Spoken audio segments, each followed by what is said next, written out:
छात्रों नमस्कार। आज प्रस्तुत है कक्षा 7 के बच्चों हेतु पाठ 2 मचान पर। कह रहा है कि लेखक को नागरिक जीवन की अपेक्षा वन भ्रमण अधिक रुचिकर लगता है। यद्यपि लेखक शुद्ध शाकाहारी है और शिकारी भी नहीं है, पर उसे वन्य प्राणियों के बीच जंगल में रहना अधिक आनंदित करता है। प्रस्तुत संस्मरण में लेखक ने रात्रि में जंगल के भयावह वातावरण, वृक्ष पर मचान बनाने की प्रक्रिया, मचान पर शेर का आक्रमण और निडरता से परिस्थिति का सामना करना आदि बातों का सजीव मनोरंजक चित्रण किया है। संस्मरण मतलब होता है स्मरण, मतलब याद, मतलब जो चीज़ें अपने जीवन में घटित हों और याद करके लिखी जाएं, वो संस्मरण के अंतर्गत आती हैं। तो लिखा है लेखक ने कि वह बट वृक्ष बहुत पुराना था। सारे जंगल में वैसा विशाल और गंभीर वृक्ष शायद ही कोई और रहा हो। एक ऊंचे टीले पर साधक तपस्वी, साधक मतलब होता है साधना करने वाला, तपस्वी मतलब होता है तप करने वाला की तरह वह अकेला एक पग पर खड़ा था। वन्य वराहों, वराह मतलब होता है सुअर को बोलते हैं, तो वन्य वराहों और मस्त हाथियों की तो विषाद ही क्या, बड़ी बड़ी आंधियां और भूकंप भी उसके इस एक पग को विचलित न कर सके थे। मैं दिन में उसकी शाखा पर बैठा मचान बांध रहा था। बड़े सवेरे ही जंगल से पाढ़र के 3 मोटे लट्ठे काट आया था। पाढ़र एक पौधा होता है। वे इतने भारी थे कि उन्हें उठाकर पेड़ पर चढ़ाना असंभव जान पड़ा, परंतु जल्दी ही इसका उपाय कर लिया गया। 3 मजबूत रस्सियां मेरे पास थीं। तीनों के एक एक सिरे में एक एक लट्ठा बांध दिया और रस्सियों के दूसरे सिरे को पकड़कर मैं वृक्ष पर चढ़ गया। एक चिकनी डाल को घिरनी बना मैंने डोर की तरह उन तीनों को एक एक कर ऊपर खींच लिया और बाद में सुदृढ़ शाखाओं में अच्छी तरह जमा दिया। इसमें मेरी मचान के लिए 5 हाथ चौड़ा, 6 हाथ लंबा एक त्रिभुज तैयार हो गया। इस त्रिभुज पर कितने ही मजबूत लट्ठे बिठाकर मैंने एक विश्राम करने योग्य पक्का धरातल तैयार कर लिया और उस पर 1-1 फुट ऊंचे पत्ते और कुसा मतलब होता है एक प्रकार की घास होती है, कुसा घास बिछाकर एक कोमल और गुदगुदा बिस्तर भी बिछा डाला। मचान तैयार थी, परंतु अभिलाषा और भी आगे बढ़ रही थी कि मचान को कुटिया का रूप दिया जाने के लिए बांसों की आवश्यकता पड़ी। हाथ पांव थक चुके थे, शरीर विश्राम मांग रहा था, मगर अभी विश्राम कहाँ। वृक्ष से उतरकर एक बार फिर जंगल में पहुंचा। देखा वहाँ एक ही पहर में भारी परिवर्तन हो चुका है। बांस काटने योग्य अनुकूल वातावरण नहीं दिखाई पड़ रहा है। कहाँ वह चहल पहल से भरी हुई प्रातः काल की वनभूमि, कहाँ यह निस्तब्धता से भरा हुआ तीसरे पहर का महाअरण्य। तीसरा पहर मतलब उसको बोलते हैं जो 12 बजे के बाद का समय होता है दिन में, उसको तीसरा पहर बोलते हैं। महाअरण्य, अरण्य मतलब होता है जंगल, माने बहुत बड़ा जंगल। ऐसे संदिग्ध एकांत में बांस काटने के लिए कुल्हाड़ी चलाने में भी हिचक हो रही थी। केवल भय या संशय मतलब होता है दुविधा के कारण ही नहीं, ऐसा लग रहा है जैसे मैं वनस्पतियों की किसी सर्वमान्य प्रथा का उल्लंघन करना का अपराध करने जा रहा हूँ। जानता हूँ यह तीसरा पहर वानचरों के विश्राम का समय है। इस समय सहस्त्रों पखेरु द्रुम शाखाओं और निकुंजों में पड़े दिवा निद्रा का आनंद ले रहे हैं। पखेरु मतलब होता है पक्षी, द्रुम मतलब होता है पेड़, मतलब पक्षी जो है पेड़ की शाखाओं पर, निकुंजो मतलब लता होता है, लता में दिवा निद्रा मतलब दिन का निद्रा, दिन के लिए।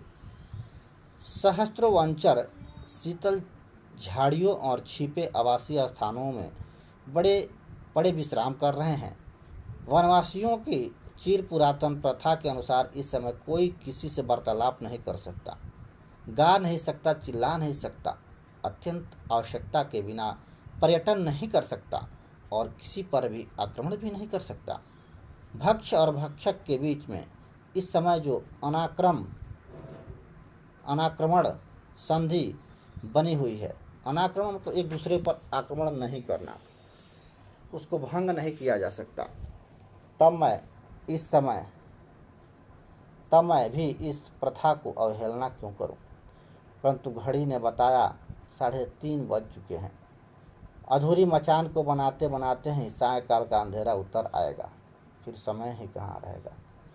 मन ही मन वन देवता से क्षमा मांग कितने ही बांस काट कर धरती पर गिरा दिए और उन्हें जैसे तैसे घसीट घसीट कर वट दादा के नीचे पहुंचा दिया।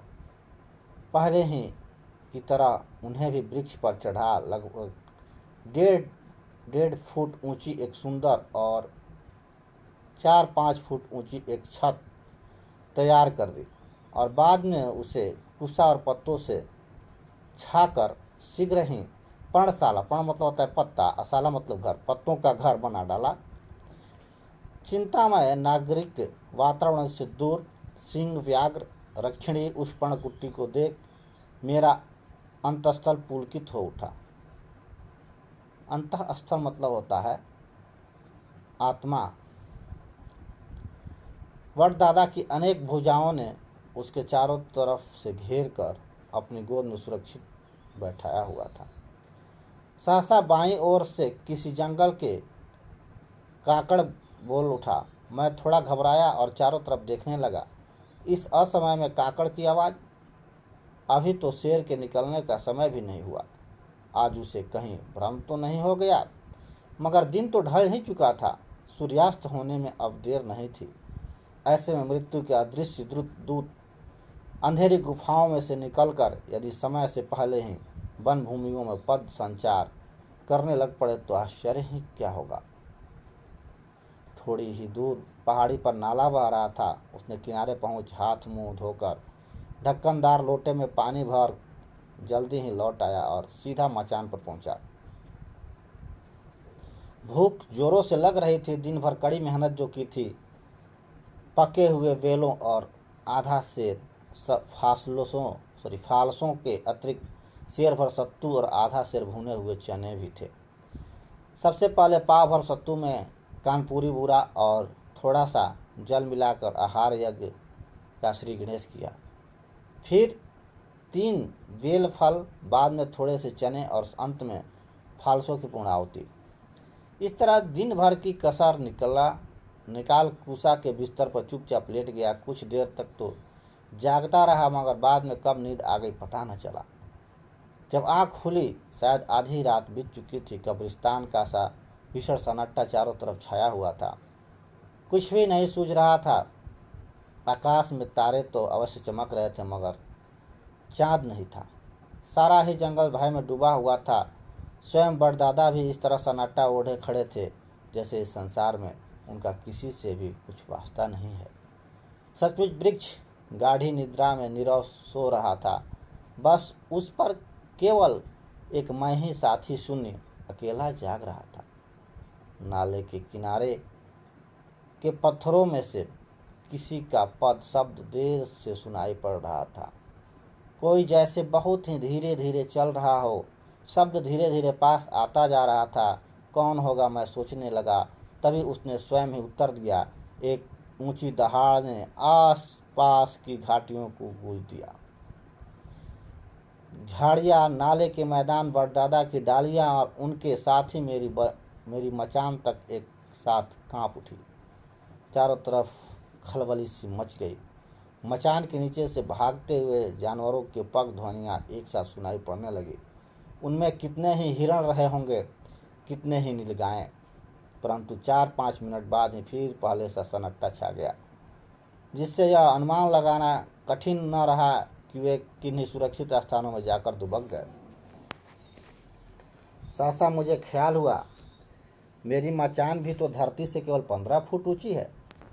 यदि यहाँ आकर उसकी दृष्टि कहीं ऊपर घूम जाए और मचान पर मुझे बैठा देख आज मेरे शिकार से भूख मिटाने का संकल्प कर वह इस वृक्ष के नीचे ही डेरा डाल दे, तब उसे बचने का मेरे पास क्या उपाय है। विशेष अवस्थाओं में उसे 15 फुट से भी ऊंची छलांग मार लेते हुए देखा गया है। वैसे शेर इस तरह भूख मिटाने के लिए मचानों पर आक्रमण नहीं किया करता। हिरणों और नीलगायों को मारकर धरती पर से ही वह अपना भोजन प्राप्त किया करता है। शेर तो भी शेर ही ठहरा, जो बात उसने पहले कभी नहीं की हो आगे भी वह उसे न करेगा, ऐसा कोई विशेष बंधन तो उस पर लागू नहीं किया जा सकता। इसलिए मेरी आशंका निर्मूल है। निर्मूल मतलब उसका कोई तथ्य नहीं है। हृदय धड़कने लगा, क्षण प्रतिक्षण व्याकुलता बढ़ने लगी। शेर के देखने का जो चाह मेरे मन में बहुधा मन रहता था वह अब भय में बदलने लगा। उसी समय मेरे पास वाली डाल से गुटरगूं करते हुए 2 जंगली कबूतर धीरे धीरे पंख फड़फड़ाने लगे। मुझे उनकी उस ध्वनि में मित्रता, आत्मीयता और पड़ोसीपन की स्निग्ध भावना भरी हुई जान पड़ी। यह जानते हुए भी कि वे अंकिचन पक्षी मात्र हैं, विपत्ति में मेरी कोई सहायता नहीं कर सकते, उनकी उपस्थिति मात्र ने अकेलेपन की मेरी भावना को दूर किया। देर तक प्रतीक्षा न करनी पड़ी और मेरी धुंध की ली आशंका को सत्य सिद्ध करते हुए शेर ने मचान के नीचे आकर मुझे चुनौती दी। पहले एक ऊंची दहाड़, फिर उसके बाद होने वाले छोटे छोटे गर्जन रह रहकर सुनाई पड़े। 1 बार, 2 बार, 3 बार। हृदय थाम कर मैंने नीचे झांका, देखा वह सामने साकार रूप से उपस्थित है। अंधकार रहने से उसका शरीर और उसकी शक्ल तो स्पष्ट न देखी जा सकी, मगर तब भी उससे पहचान सकने में विशेष कठिनाई न हुई। 2 जलते अंगारों की चमक से मैं यह भी अच्छी तरह समझ गया कि वह ऊपर ही देख रहा था। अंगारे मतलब यहाँ आँखों से लिया गया, दोनों आँखें अंगारे बताए गए हैं। अर्थात सब मिलाकर छलांग में अब देर न थी। तभी एक तड़प उठी, एक झपट, एक दहाड़, एक हलचल और एक ताकत भरे पंजे की चपेट ने मचान की डाल को झकझोर दिया। शेर उछला तो सही, मगर शायद छलांग का हिसाब ठीक नहीं बैठा और मचान तक न पहुंच वह 2 फुट नीचे ही रह गया। मेरा अनुमान है कि यदि छलांग 2 फुट से के लगभग और ऊंची रहती तो उसका पंजा ठीक मेरे घुटने पर ही आकर पड़ता। यद्यपि चारों तरफ बने हुए 1.5 फुट चौड़े घेरे के कारण उसे भी मुझे किसी तरह की विशेष हानि न पहुंची। प्रयत्न में असफल होकर वह देखते ही देखते ओठों में गुर्राता हुआ डाल पर पंजों को खरोच देता हुआ फिसलता हुआ धरती पर जा गिरा। सारा ही काम इतनी जल्दी और अचानक हो गया कि कुल्हाड़ी संभाले बैठा ही रह गया। उधर घटना का प्रथम अध्याय समाप्त भी हो गया। धरती पर गिरते ही वह फिर उछला, मगर यह दूसरी छलांग पहली की अपेक्षा और भी हल्की रही और इस बार शायद डाल तक भी नहीं पहुंच सका। मांस भोजी होने के कारण इससे अधिक श्रम कर सकना उसके लिए कठिन था।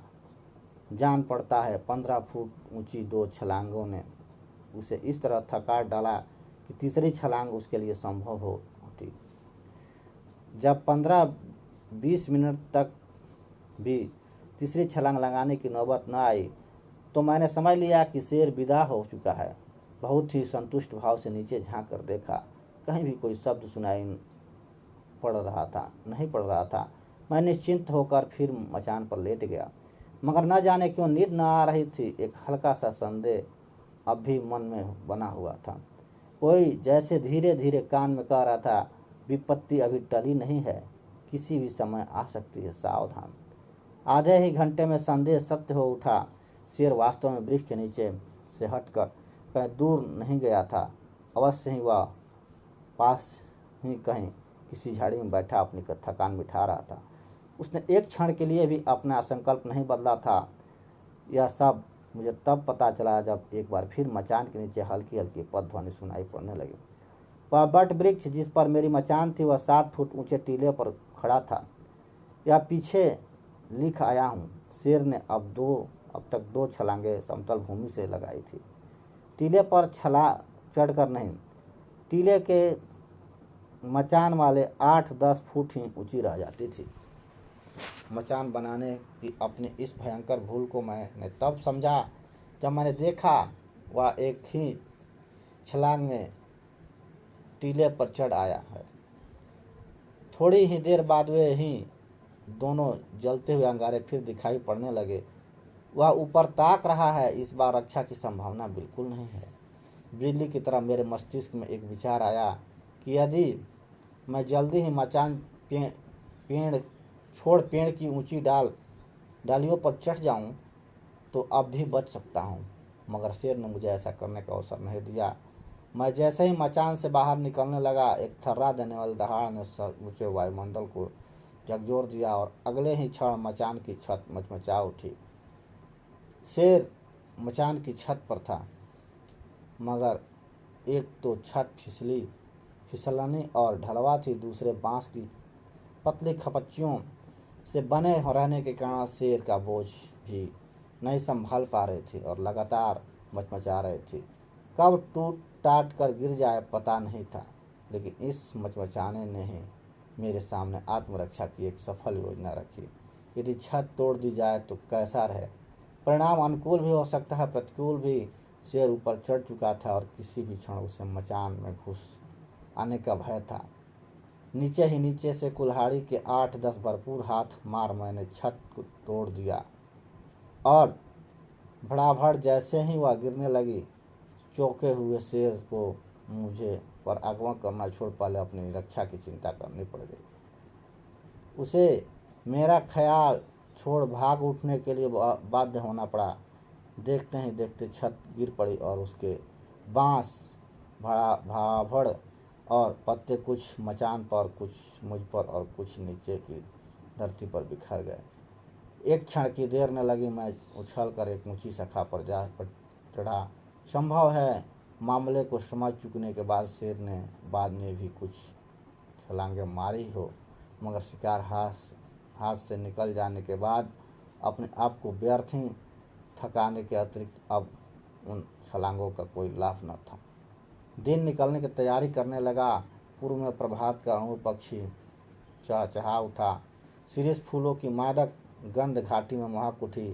सामने पहाड़ी नाले से कागर पर खड़े होकर सकुशल रात बीत जाने की प्रसन्नता में 12 सिंहा अपनी सहचरी को पुकारने लगा। सहचरी मतलब साथ साथ चरने वाला। मैंने देखा एक छोटे से कोटर में से वे ही दोनों कबूतर, शायद पति पत्नी, अपनी गर्दनें बाहर निकाले मेरी ओर भोली नज़र से ताक रहे हैं। बधैया परदेसी, सैकड़ों बार धैया, यही शब्द वे कहना चाह रहे हैं। मेरा विचार है रात की विपत्ति से मैं उन्हीं के आशीर्वाद से बच सका। माथा नवा कर मैंने दूर से ही उन दोनों देवताओं को प्रणाम किया। श्रीनिधि सिद्धांत अलंकार। अब देखते हैं योगात्मक अभ्यास। वस्तुनिष्ठ प्रश्न, जिसको बहुविकल्पी प्रश्न बोलते हैं। क, लेखक ने किस वृक्ष पर मचान बनाई? तो अब सबको पता है, वट वृक्ष पर। लेखक ने मचान को कैसा रूप दिया? तो कुटिया का। लेखक ने किन्हें देवता कहा? तो जंगली कबूतरों को। ठीक है। वाक्य के सामने हाँ अथवा नहीं लिखना है। जंगल में वट वृक्ष जैसा विशाल वृक्ष कोई नहीं था। हाँ। तीसरा पहर जंगली जानवरों के जगने का समय होता है।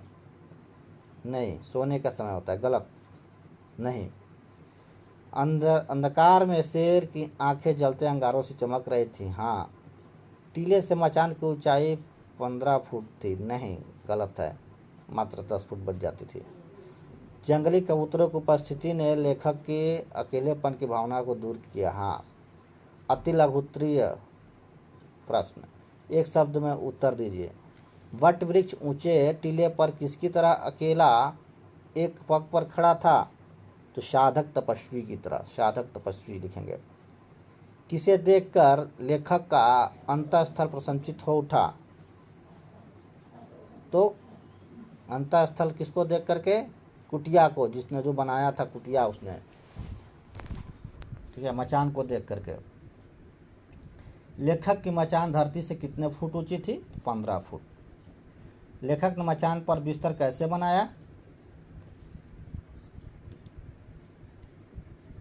लेखक ने मचान पर कुश और घास फूस की सहायता से बिस्तर बनाया, ठीक है। लेखक अपने साथ क्या भोज्य सामग्री लाया था? तो लेखक अपने साथ बेल, सत्तू और भुने चने लाया था। मचान की छत क्यों मचमचा उठी? क्योंकि मचान की छत शेर द्वारा उसके ऊपर कूदने के कारण मचमचा उठी। अगला है, 1 से 2 पंक्तियों में उत्तर देना है, लघु उत्तरीय प्रश्न। मचान शेर का बोझ क्यों नहीं संभाल पा रही थी? तो मचान बांस की पतली खपच्चियों से बने रहने के कारण शेर का बोझ नहीं संभाल पा रही थी। शेर को लेखक पर आक्रमण का ख्याल छोड़ भाग उठने के लिए क्यों बाध्य होना पड़ा? क्योंकि शेर को स्वयं का जान बचाने के लिए लेखक पर आक्रमण का ख्याल छोड़ भाग उठने के लिए बाध्य होना पड़ा। कबूतरों की गुटर को सुनकर लेखक के मन में क्या क्या भावनाएं उठी? तो कबूतरों की गुटर को सुनकर लेखक के मन में मित्रता, आत्मीयता और पड़ोसीपन की स्निग्ध भावना भरी हुई जान पड़ी। अगला है, 5 से 8 पंक्तियों में उत्तर देना है, दीर्घ उत्तरीय प्रश्न है। लेखक ने मजबूत एवं आकर्षक मचान तैयार करने के लिए क्या क्या किया? तो इसका उत्तर देखेंगे कि लेखक ने मजबूत एवं आकर्षक मचान तैयार करने के लिए पाढ़र के 3 मोटे लट्ठे काट लाया तथा उसका त्रिभुज जैसा धरातल तैयार किया और उस पर 1-1 फुट ऊंचे पत्ते और कूसा घास बिछाकर एक कोमल गुदगुदा बिस्तर भी डाला तथा बांस से उसके ऊपर एक कुटिया भी बना डाला। निम्नलिखित पंक्तियों का आशय स्पष्ट करना है। यह जानते हुए कि वे अकिंचन पक्षी मात्र हैं, विपत्ति में मेरी कोई भी सहायता नहीं कर सकते, उनकी उपस्थिति मात्र ने अकेलेपन की मेरी भावना को दूर किया। तो इसमें लिखेंगे कि यह जानते हुए कि वे अकिंचन पक्षी मात्र विपत्ति में मेरी कोई भी सहायता नहीं कर सकता, उनकी उपस्थिति मात्र ने अकेलेपन के मेरी भावना को दूर कर लिया, इसलिए कि उस निर्जन और सुनसान जंगल में उन 2 पक्षियों के अलावा और कोई भी नहीं था। इस परिस्थिति में उन कबूतरों का गुटरगू सुनकर लेखक में आत्मीयता और मित्रता की भावना जगी, तभी वे कहा जाता है कि डूबते हुए को तिनका का सहारा।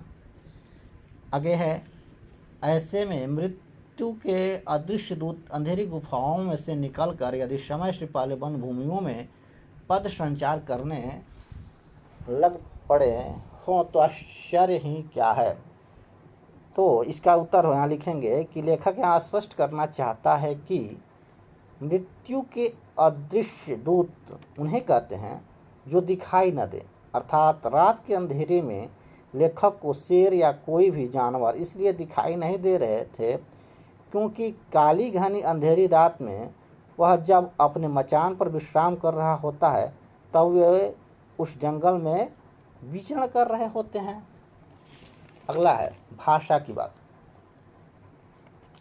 निम्नलिखित शब्दों के बहुवचन बनाकर वाक्यों में प्रयोग करना है। रस्सी, रस्सी क्या होगा? रस्सियाँ। शाखा, शाखाएँ। आधी, आधियाँ।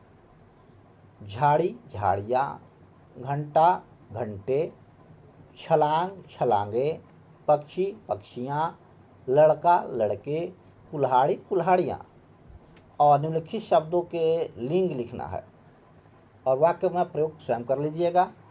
लिंग बताना है। वांस, वांस का लिंग क्या होगा? पुल्लिंग होगा। प्रथा, प्रथा स्त्रीलिंग होगी। नाला पुल्लिंग होगा। गर्जन पुल्लिंग होगा। मैदान पुल्लिंग होगा। छलांग पुल्लिंग होगा। कुल्हाड़ी स्त्रीलिंग होगी।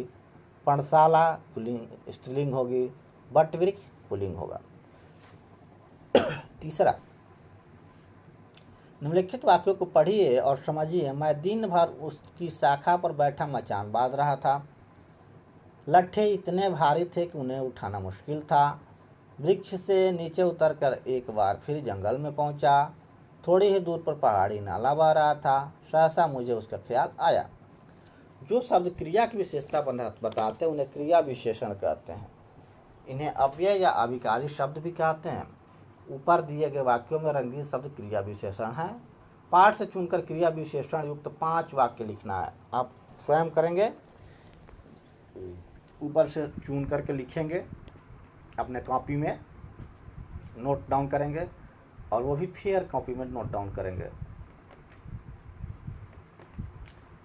आगे है कि रचनात्मक अवलोकन कर लिखो। अपने शिक्षक या शिक्षिका अथवा माता पिता के साथ चिड़ियाघर की सैर कीजिए। वहाँ रखे गए पशु पक्षियों के क्रियाकलापों का अवलोकन कीजिए और अपनी कॉपी में लिखिए। यदि आप कोई चिड़ियाघर घूमने के लिए गए हो तो जो आपको याद हो, स्मृति में हो, उसको लिखें। मनोरंजक गतिविधियाँ देखो, लेखक ने वट वृक्ष पर मचान बनाया था। यदि आपके घर या स्कूल के आसपास वट वृक्ष है तो देखिए कि वह कैसा है, कितना ऊंचा है, उसके पत्तों और शाखाओं को भी देखिए। आपने जो भी देखा उसे अपने शब्दों में लिखिए। स्वयं करना है। पंचतंत्र कहानियों में शेर होता है। पंचतंत्र कहानियाँ पढ़ना है। अगला है चिपकाओ। जंगली और घरेलू जीवों का चित्र यहाँ चिपकाना है और उनका एक अलग अलग चार्ट भी बनाना है। ठीक है, इसी के साथ ही आपका चैप्टर समाप्त होता है। आप अपने कॉपी में नोट डाउन कर लेंगे। बुक जो लोग खरीद लिए हैं बुक में भी नोट डाउन कर लेंगे। ठीक है, मिलते हैं अगले वीडियो के साथ। नमस्कार।